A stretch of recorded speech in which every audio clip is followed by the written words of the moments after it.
আমাদের এই অসীম তৃণভূমিতে প্রতিটি নতুন সকাল মানেই এক নতুন লড়াই। আমি এই পালের একজন সদস্য। আমাদের জন্মই হয়েছে এক রোমাঞ্চকর পরিস্থিতির মাঝে। এই যে দেখছ, আমাদের নবজাতক, সে জন্ম নেওয়ার মাত্র কয়েক মিনিটের মধ্যেই তাকে উঠে দাঁড়াতে হবে, দৌড়াতে হবে। এটি কোনো অলৌকিক শক্তি নয়, এটি আমাদের বাঁচার একমাত্র উপায়। কিন্তু সাবধান, আমাদের প্রতিটি মুহূর্তই বিপদসংকুল। ওই ঘাসের আড়ালে কারা লুকিয়ে আছে দেখতে পাচ্ছ? সিংহ আর চিতা।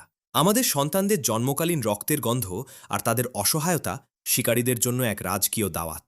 যে বাছুর ১০ মিনিটের মধ্যে নিজের পায়ে দাঁড়াতে পারবে না, সে হয়তো আজকের সূর্যাস্ত দেখার সুযোগই পাবে না।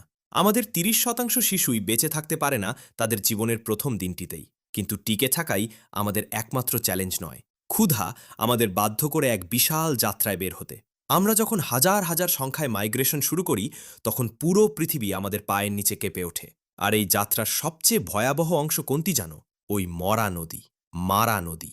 দেখো, পানির নিচে অত পেতে আছে সেই ঠান্ডা খুনিরা, দৈত্যাকার সব কুমির। তারা আমাদের জন্য ক্ষুধার্ত হয়ে অপেক্ষায় থাকে। যখন আমরা নদী পার হই, সেটি আমাদের জন্য কোনো সাধারণ নদী পার হওয়া নয়, এটি আমাদের জন্য একটি রণক্ষেত্র।